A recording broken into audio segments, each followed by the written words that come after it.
Buonasera a tutti gli amici di MRTV e buonasera a Marco Ludovico. Ciao Marco. Buonasera a tutti, buonasera Serena. Allora Marco, questa sera abbiamo deciso di dare seguito ad una puntata che avevamo fatto qualche settimana fa e che avevamo promesso ovviamente di continuare con la trattazione. L'argomento riguarda la nostra paura di tutti i giorni, ovvero non stiamo parlando di fobie vere e proprie, ma di quelle piccole paure che però bloccano la nostra esistenza, il nostro fluire degli eventi. E così, insomma, stasera abbiamo deciso di spiegare un pochino quali sono le emozioni che si scatenano o comunque una parte di quelle che sono le emozioni che si scatenano quando qualcuno ha paura e questa trattazione la prendiamo da uno dei medici, di uno dei medici insomma più accreditati perlomeno insomma nell'ambito cosiddetto olistico, ma che lui non è solo un medico olistico, è ovviamente anche un medico cosiddetto allopatico, quindi di medicina tradizionale. Si tratta di Deepak Chopra, un medico ovviamente molto conosciuto, e diciamo che questi aspetti sono tratti dal suo libro The Shadow Effect, un libro tra l'altro che è stato scritto in collaborazione con Marianne Williamson e con Debbie Ford.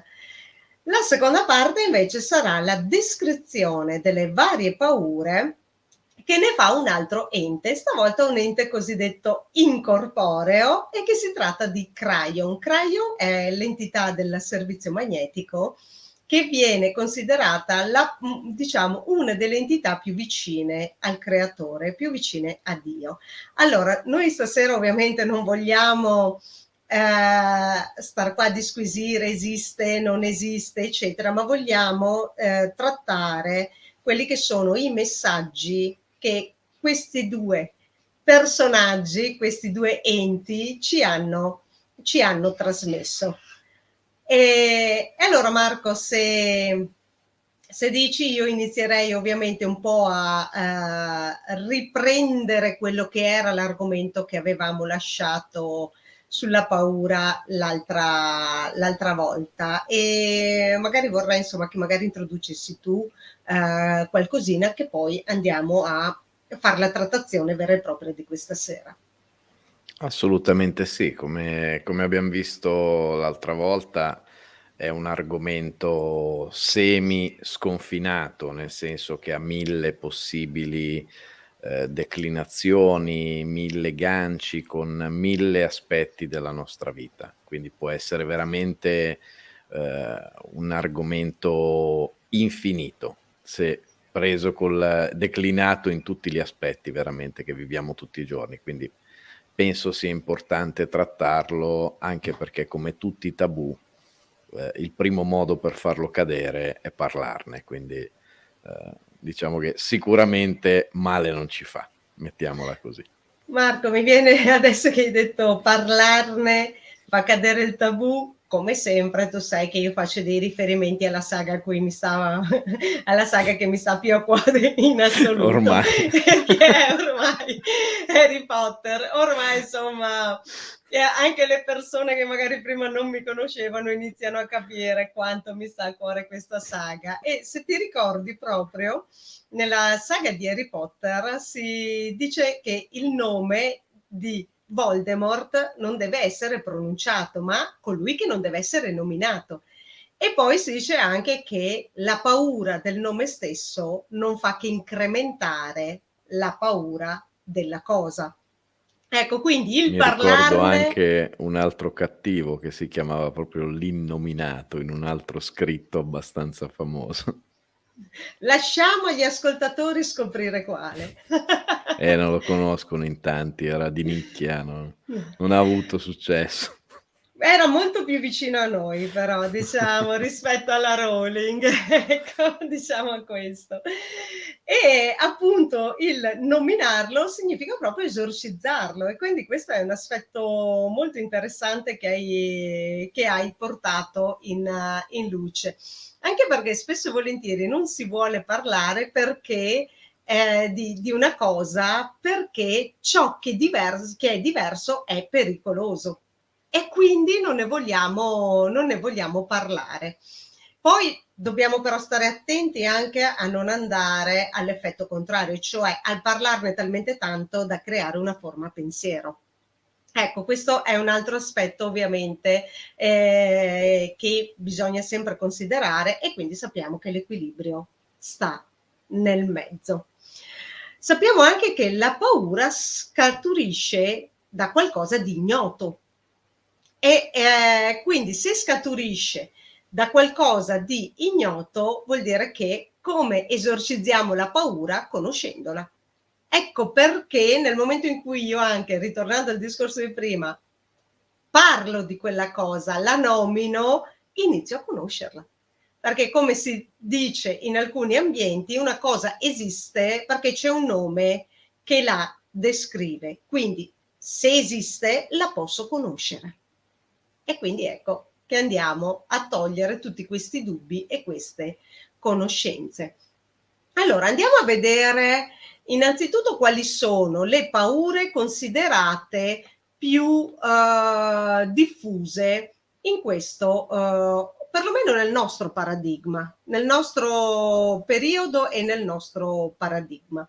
Beh, per esempio, quello di mantenere segreti che possono essere dannosi per noi stessi e per gli altri. E questo significa negare le condizioni attuali, significa celare inganni, significa dimostrare di essere chi non si è.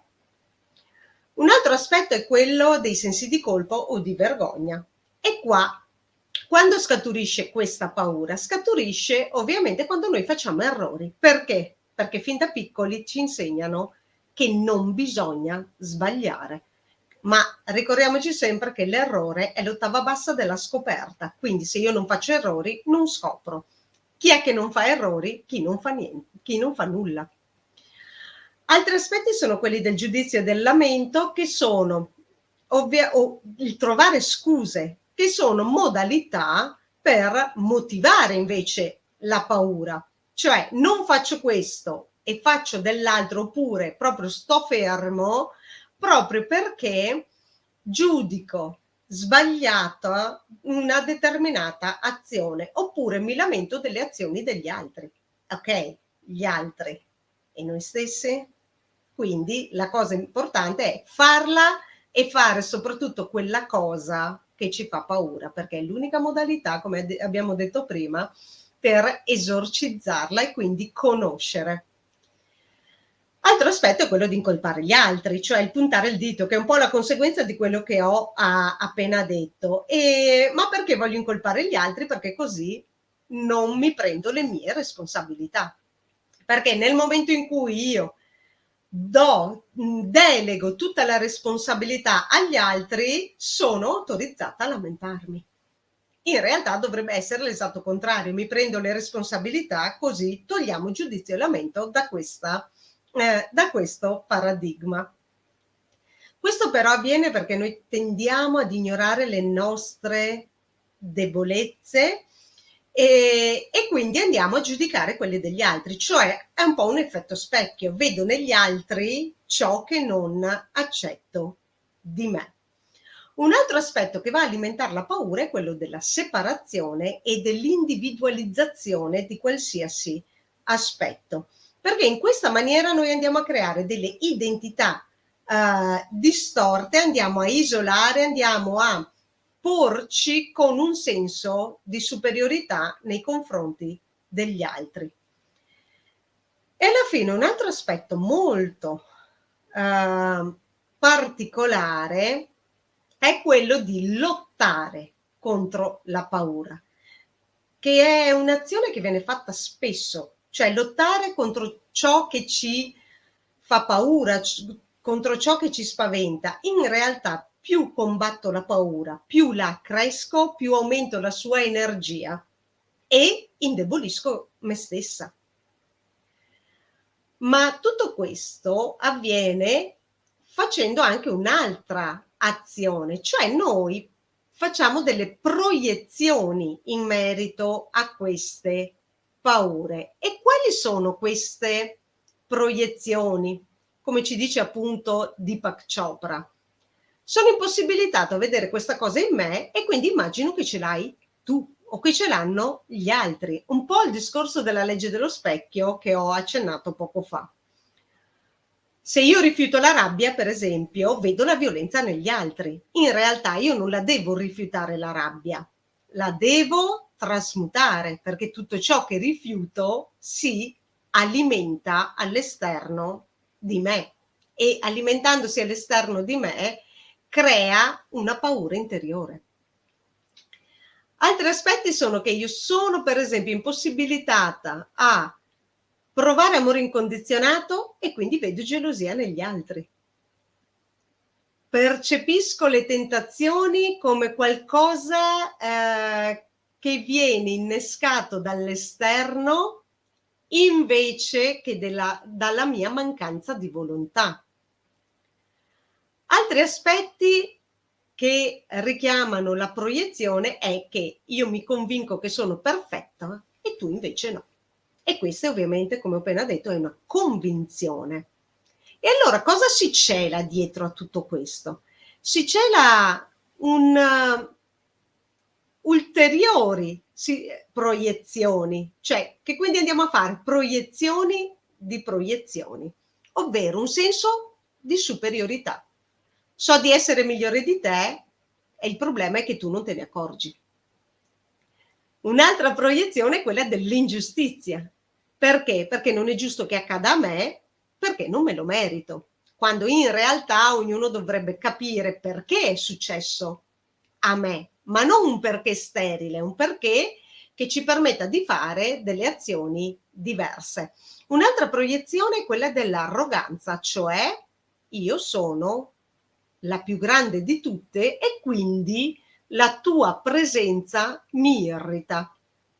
È un altro aspetto anche questo interessante, perché spesso e volentieri noi non siamo in grado di star qua ad ascoltare altri che dicono magari cose diverse da noi.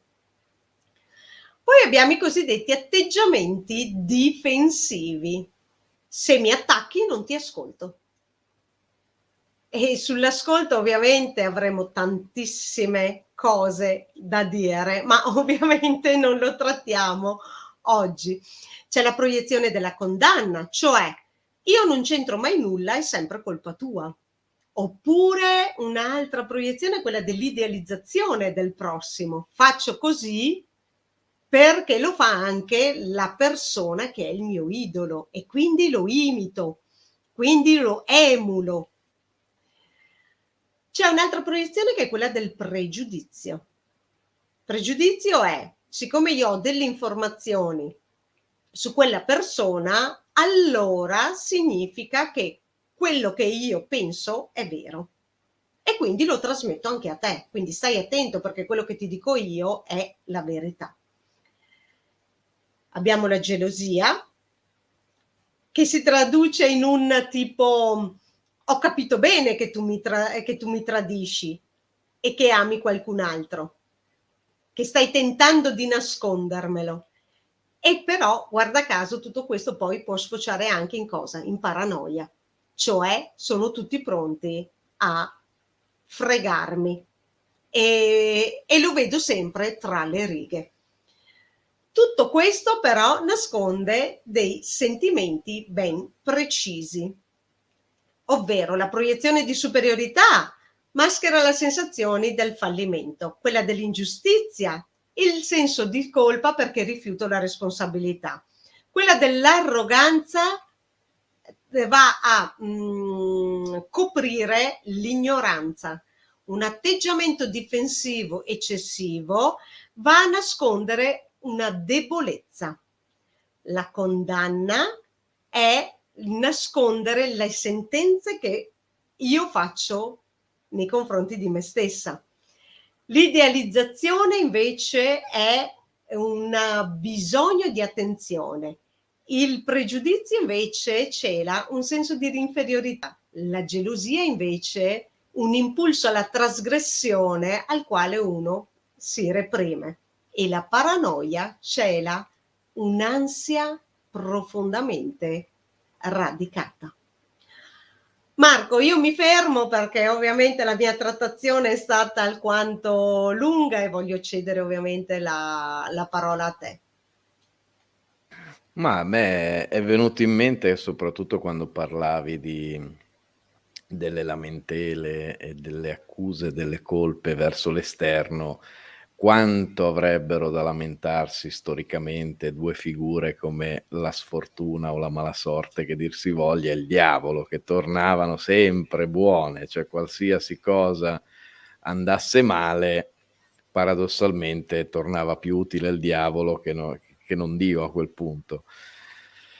Non lo so, io quello che ho trovato come mio metodo personale è quello di, cercare, perché poi riuscire è ben altro, ma cercare di valutare le cose invece che giudicarle. Quindi avere un rispetto molto grande per ogni ruolo delle parti in gioco, a prescindere da quello che ne possa pensare io di giusto o di sbagliato.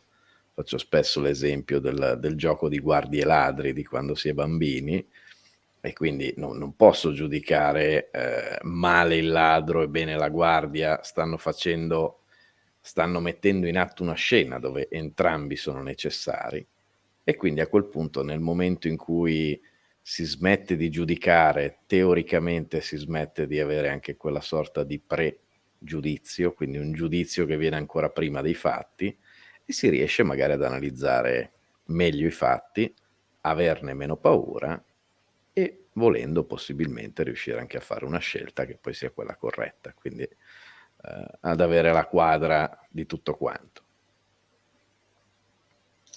Grazie Marco. Allora, a questo punto io passo a quella che è la trattazione che fa Crayon per quanto riguarda i tipi di paura, perché comunque sono sempre molto molto attuali.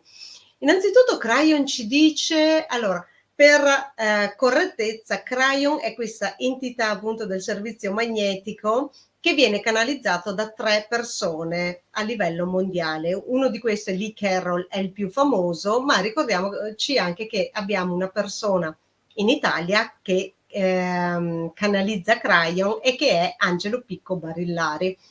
Quindi, e come dicevo, sono solo 3 le persone. Il nome della terza persona, chiedo scusa, ma non lo ricordo.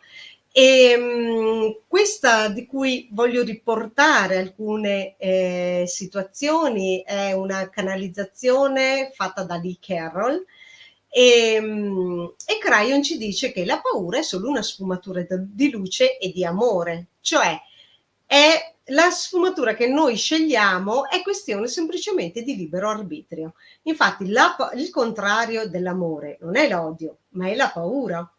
Perché? Perché è la vibrazione dell'amore rallentata tantissimo. Ecco perché diventa paura. Crayon ci dice che esiste una cosiddetta paura seme, che è definita anche rivisitazione, e che è la paura di vivere la spiritualità. Per spiritualità, apro e chiudo la parentesi, si intende il percorso che ognuno fa per ritrovare se stesso. Quindi la spiritualità non è legata ad una situazione religiosa, ma è il ritrovare questa connessione col proprio spirito. E quindi qual è questa paura? Il rifiuto di rivivere una situazione dove in vite precedenti, in situazioni precedenti, io sono stata uccisa o torturata perché ero una persona alla ricerca della mia spiritualità, quindi in cammino. E diviene una vera e propria paura dell'illuminazione, una paura della conoscenza, e quindi continuo a vivere nella paura. Poi Crayon fa una differenza tra una paura molto più sviluppata nelle donne e una molto più sviluppata negli uomini. E nelle donne c'è una paura principalmente dell'abbandono, mentre negli uomini c'è principalmente la paura dell'insuccesso. E questo noi, se vogliamo vederlo nella situazione attuale, vediamo proprio gli uomini che sono più improntati su un discorso lavorativo, quindi il trovare il successo nel lavoro, mentre la donna magari tende a non voler essere abbandonata dal proprio uomo. Ovviamente sto dicendo le cose in maniera molto generica e quindi stiamo prendendo la maggior parte delle esperienze. Poi tutto questo va declinata, come diciamo sempre, individualmente. Un'altra paura molto interessante è la paura di se stessi, che uno dice: com'è possibile questa? In realtà esiste la paura di se stessi, che è la consapevolezza di saper creare una mancanza di luce. E sono tutte quelle persone che hanno paura sempre di sbagliare. Ecco perché anche nel titolo abbiamo trovato qual è la via più semplice, quella di sbagliare. E quindi si collega molto a questo aspetto. Ma tra l'altro la consapevolezza di saper creare mancanza di luce, cioè di saper creare dei danni, è collegata poi alla paura del lato oscuro. Ognuno di noi ha un lato oscuro, ma che tende spesso a rifiutare, quando invece sono io che creo la mia luce e la mia oscurità. Anzi, è diverso, io sono formata da luce e tenebra, dipende semplicemente la modalità con cui utilizzo la luce e la tenebra, perché entrambe sono fondamentali nella mia vita, perché c'è un momento in cui ho necessità di avere paura, faccio spesso l'esempio, mi trovo il leone di fronte, quindi è importante che io abbia paura per sfuggire al leone, e quindi esce il mio lato oscuro, il mio lato di paura. Questo però non ha senso nella vita di tutti i giorni, quando si ha paura, per esempio, anche solo di dire la propria opinione. Un'altra paura è quella delle altre entità, che è la paura di tutto ciò che sta al di fuori dal mio paradigma, cioè da ciò che comprendo, dalla dimensione della mia conoscenza. Ma un'altra paura è anche quella di non trovare la strada giusta, e infatti si ricerca sempre qualcuno che quella strada l'ha già fatta in maniera da non sbagliare. Guarda caso arriviamo sempre lì. Non devo sbagliare. E poi abbiamo una grandissima paura, che è quella della malattia, tanto più che si tende a volte a portare anche all'estremo la situazione di salute. In realtà la salute non è solo mancanza di malattia, ma la salute è un equilibrio completo di corpo, mente e anima. E questo accade, la paura della malattia è perché non so chi sono io. Nel momento in cui scopro chi sono davvero, non ho più paura della malattia, perché so che la malattia è solo un'informazione che non ho colto prima e che quindi posso migliorare in questo momento. E infine la paura del futuro. Perché la paura del futuro? Perché il futuro è l'ignoto per eccellenza. Marco. Quest'ultima può veramente influenzare tanto la nostra vita, soprattutto nella percezione che si ha. Cioè, pensiamo a quanto è cambiata anche la percezione di pochi decenni fa, nel quale il futuro era visto come benevolo, come qualcosa che in continuo progresso, in continuo miglioramento, e proviamo a pensare come lo vediamo oggi, quanta differenza possa fare la percezione, perché poi il futuro noi non lo conosciamo. Quelli di prima non avevano la certezza che sarebbe stato migliore, noi non abbiamo la certezza che sarà peggiore.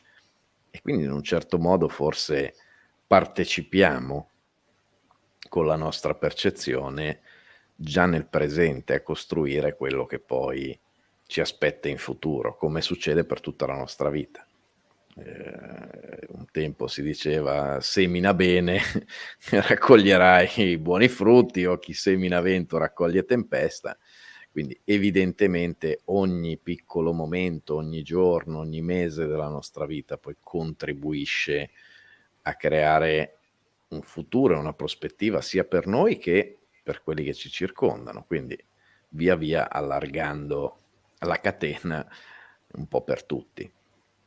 Quindi forse rievocando quello specchio che citavi all'inizio, se ognuno di noi facesse quello sforzo quotidiano di riflettere e riflettersi, che poi è quello che aiuta a fare lo specchio, probabilmente a ruota non è detto che per forza in un dato momento storico, per quanto brutto che sia, le cose debbano essere per forza viste con pessimismo e viceversa. Quindi, trovare una sorta di equilibrio che dà all'oggi l'importanza dell'oggi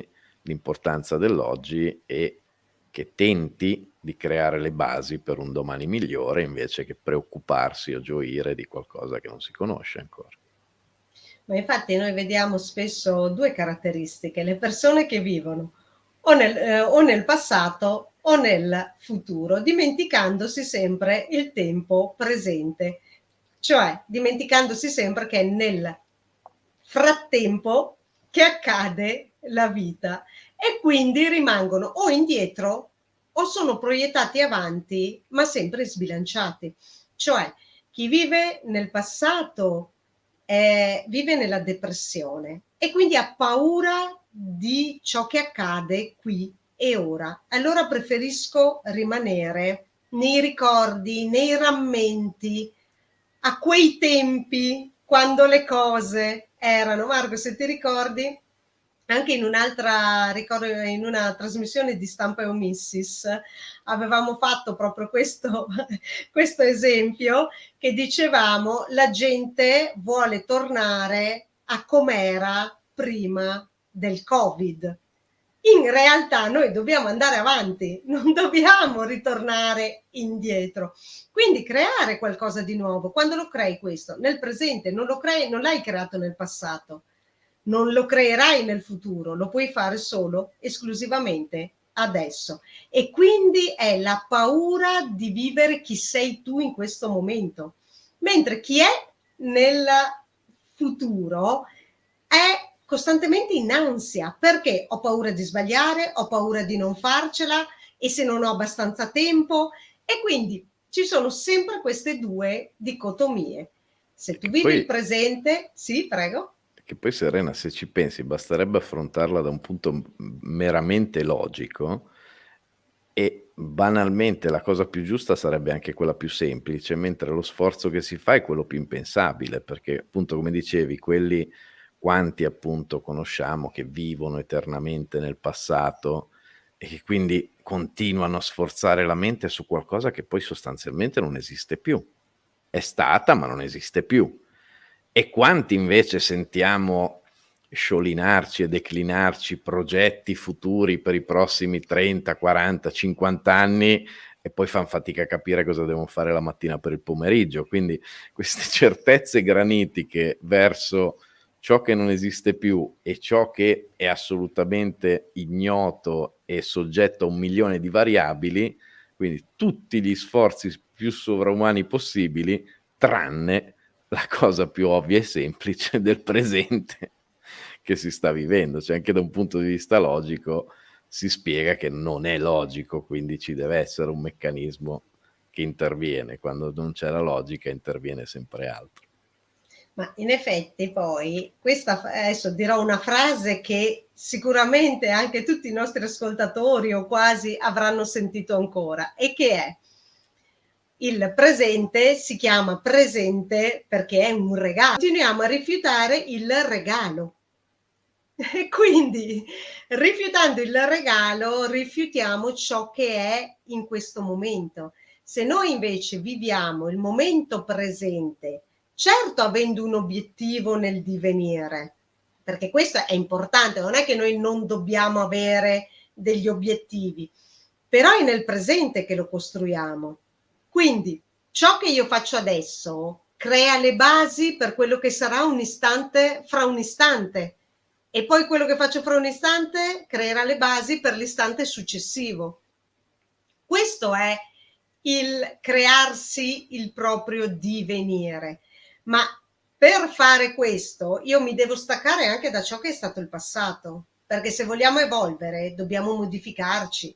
In realtà noi parliamo di evoluzione, ma non vogliamo staccarci dallo stato che, come dice la parola, è qualcosa di fermo, di qualcosa che non può essere evolutivo, perché è stato, intanto in passato, quindi è stato, ok? Quindi è qualcosa di che è già definito, ma se è definito, allora fa parte del prima, non può fare parte dell'adesso che lo stiamo costruendo o del divenire che non è di certo qualcosa di statico. L'evoluzione è dinamicità e noi ci modifichiamo istante per istante. Se vogliamo essere stato, cioè fermi, immobili, beh, non evolviamo di certo, ma quindi non ci creiamo neanche un futuro. Perché anche se gli istanti passano, noi comunque siamo sempre fermi nel passato. E questo Infatti crea tante quante paure. volte sentiamo, Serena, passano gli anni, passa eppure non cambia mai niente, sono sempre sfortunato, sono sempre tutti ce l'hanno con me, cioè, evidentemente son passati gli anni, ma non è cambiato niente, cioè, fatti una domanda e datti una risposta, se ci sarà un Diceva motivo. qualcuno. Eh. Ma infatti solo che la domanda deve essere una domanda costruttiva e quindi come posso fare per uscire da questa situazione? E non la classica domanda perché sempre a me. Sì, sì, a sostituire il per colpa di chi, col perché mi succede Esatto. questa roba qui, magari trovo le cause, analizzo il problema, trovo le cause, trovo anche la soluzione. Non Che è è un po' detto che quello ci si che riesca, ma almeno provarci. ma è il tentativo di portare avanti le cose che le modifica, indipendentemente poi dal risultato reale finale, ma tu ti sei mosso e quindi non sei più nello stato di prima, hai una conoscenza nuova. Infatti prima abbiamo detto, Marco, se ti ricordi, che una delle paure è proprio quella di prendersi le proprie responsabilità. Sì, sì, Perché? anche Perché se io mi prendo responsabilità, magari sbaglio e io non posso esatto, permettermi di sbagliare, che, come abbiamo scritto nel titolo, è la cosa più facile da fare. È più facile sbagliare che fare la cosa giusta. errare umano è. Però errare è una parola molto affascinante, perché intanto errare è ciò che significa la parola pianeta. Pianeta in quanto tale significa errante e quindi noi che siamo sul pianeta Terra siamo qui per errare. Errare in due sensi. Uno, trovare la risposta alle famose domande: chi sono, da dove vengo e dove vado, che sono sempre state le tre domande principali che un essere umano si è posto. Ma errare anche nel senso di sbagliare. Perché? Perché è sbagliando che io imparo, è sbagliando che io scopro. Non è quando mi danno le soluzioni gli altri, perché così non evolvo, non scopro niente, non succede niente nella mia vita e quindi passano gli anni e non cambia nulla. Quello che dicevi tu poco fa. Esatto. Che poi basta guardare i bambini, è il meccanismo innato che usano i bambini per imparare. Tanto sbagliano, tanto cadono, tanto pronunciano male una parola, fino a quando poi effettivamente, a furia di sbagliare, imparano. Esatto, E allo esatto. stesso tempo penso che ognuno di noi le lezioni e gli insegnamenti più importanti, più profondi e che ha capito meglio, sono proprio quelli, come si diceva un tempo, dove uno ci ha sbattuto il muso, perché e quello te lo ricordi, cioè quando prendi una musata te la ricordi bene, quindi quando poi in senza trasformarlo in un trauma o robe simili, quando poi in un futuro ti risuccede di andare col naso vicino a una porta, ti scatta l'allert, ti ricordi che la volta prima hai preso una musata e ci stai un po' più attento. Ma perché succede questo? Perché, per esempio, perché il bambino cresce senza imparare? Perché si continua a dire non fare quello perché sbagli, non fare quello perché sbagli, ma il bambino non capisce cos'è lo sbaglio. È un po' come un bambino piccolo che si avvicina alla stufa accesa. Mi è E tu venuta una battuta, Serena. È un vai? po' come quando le mamme ci dicevano sempre di mettere tutto a posto e di pulire, perché magari arrivava perché magari veniva qualcuno. Nessuno ha mai capito chi fosse quel qualcuno, eppure abbiamo passato tutta la vita col panico e col terrore che arrivasse quel qualcuno. Esatto, ti creava paura perché chissà cosa mi dirà sto qualcuno, no, se trova disordine o sporco. Quando in realtà metti a posto e pulisci perché impari cosa significa la differenza tra il disordine e l'ordine. Questo è assolutamente e quindi noi viviamo costantemente in questa dicotomia. Allora, tornando all'esempio che stavo facendo, no, per C'è quanto gente che riguarda i quando suona il bambini. campanello ancora ha brividi dietro la schiena perché pensa che è arrivato qualcuno. Ho la casa in ordine? È pulita? Allora, per concludere, quindi, insomma, volevo fare questo esempio molto importante perché ci fa capire. Quando diciamo al bambino non avvicinarti alla stufa perché ti scotti, il bambino non sa cosa vuol dire scottarsi. Allora, in realtà noi non dovremmo impedire ai bambini di andare vicino alla stufa, no, di scottarsi, di andare vicino alla stufa. Ma cosa dovremmo fare? Aiutarli a capire cosa significa scottarsi. E allora cosa dovrei fare? Prendere la mano del bambino e farglielo capire, cioè avvicinargli la mano un po' alla volta alla stufa, che poi sente lui il momento in cui togliere la mano. Ok? Quindi lui non si scotterà, ma capirà cosa significa. E invece noi continuiamo a dire non andare lì, non fare questo. Ma il bambino non riesce a capire il perché. Il bambino ha bisogno di sperimentare, lo stesso noi adulti. Se noi non sperimentiamo, non usciremo mai dalle nostre paure, perché continueremo a credere a ciò a credere alle paure degli altri. Ecco, questo è importante, facendo le nostre. Anche perché Marco, poi chi ha avuto un bambino, Serena, o ne abbia visto anche uno per sbaglio, sa che il miglior modo per fargli fare una cosa è e dir dirgli: "Non fare quella cosa". Ecco, da quel momento è come se tu gli avessi ordinato di fare quella cosa, che è un po' quella trasgressione che forse quella sana trasgressione che tanto manca oggi, proprio forse per paura, non lo so, io soprattutto da adesso uno mi vede molto pacato, molto tranquillo, ma, da adolescente soprattutto, e questo mi manca vederlo negli adolescenti di oggi, la maggior parte ovviamente, poi non si può mai generalizzare, che sono in realtà molto meglio da un certo punto di vista di quello che potevo essere io adolescente, perché sono molto più disciplinati, molto più, meno, buzzurri come si suol dire in termine proprio esatto,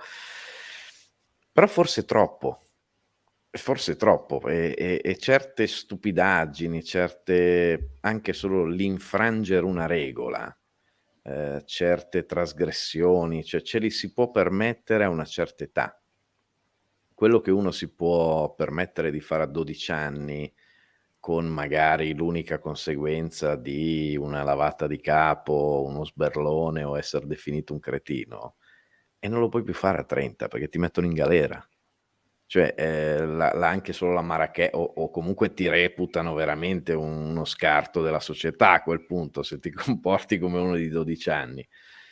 E non penso che sia un caso che nella società odierna siano sempre più presenti i cosiddetti Peter Pan, quindi gli eterni bambini, forse perché talmente eterni che non lo son mai stati. Quindi non avendo fatto quelle tante esperienze anche brutte, anche "sbagliate" tra virgolette, che si devono però fare, in tutto il percorso, ogni età ha il suo momento. Vedere un bambino che barcolla mentre cammina quando sta imparando a camminare ha un senso. Vedere uno a 20 anni che barcolla può essere solo ubriaco, quindi tutto ha un suo step nel quale è quello il momento in cui va fatto. E non lo so, a me piacerebbe vedere, sarebbe meno perfetto magari come mondo, ma mi piacerebbe vedere più trasgressione, più questa voglia di infrangere quella regola, come quando ti dicono: "È impossibile fare questa cosa", ecco, non c'è cosa peggiore che uno possa fare con me. Cioè, il momento che mi dice: "Non si può fare questa cosa, no, è impossibile fare questa cosa", io mi ci perdo il cervello fino a che non la riesco a fare, cioè, La e diventa famosa una sfida. disobbedienza civile, cioè civile in Sì. che senso? Nel senso che sviluppo il libero arbitrio. Ecco cos'è questa disobbedienza civile. Marco, io direi che ci possiamo fermare qua per stasera. Ovviamente invitiamo i nostri amici a scriverci nei commenti se magari vogliono che approfondiamo altri aspetti relativi alla paura, e diciamo perché ovviamente trattiamo questo argomento Il cittadino sovrano, perché il cittadino sovrano è colui che non ha più paura perché indotto da qualcosa di ignoto o perché condizionato da qualcuno che gli ha detto qualcosa, ma il cittadino sovrano è colui che non ha più paura perché sperimenta da sé. A te Marco, per concludere. Mando un grande abbraccio a tutti, state più tranquilli, infrangete più regole, all'età giusta però, E fatelo con infrangete nella parsimonia. maniera giusta, mi raccomando, che poi Esatto. dicono Marco che se no inciti alla violenza.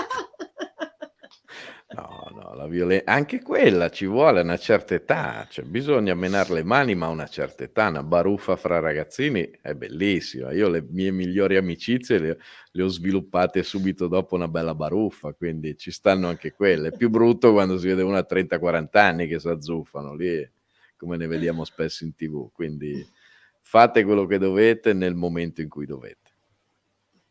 Ottimo. Allora, amici, ovviamente vi invitiamo a condividere questo video se vi è piaciuto, e a iscrivervi al canale, a cliccare sulla campanella per rimanere sempre informati su tutti quelli che sono i nostri eventi poi futuri. Tra Grazie l'altro a Serena, sì. c'eravam dimenticati più volte di dire questa cosa, se potete aiutateci proprio perché appunto cliccando sulla campanellina teoricamente dovrebbero arrivare le notifiche ogni volta che partono i video. Ahimè, per motivi a noi ignoti, questo meccanismo sul nostro canale casualmente tende a non funzionare e quindi aiutateci anche voi nel limite del possibile, soprattutto con le condivisioni che sono la parte fondamentale. Esatto, perché appunto non arrivano le notifiche. Grazie davvero a tutti quanti, auguriamo una buona serata e alla prossima Il cittadino sovrano. Ciao a tutti e Marco, sigla.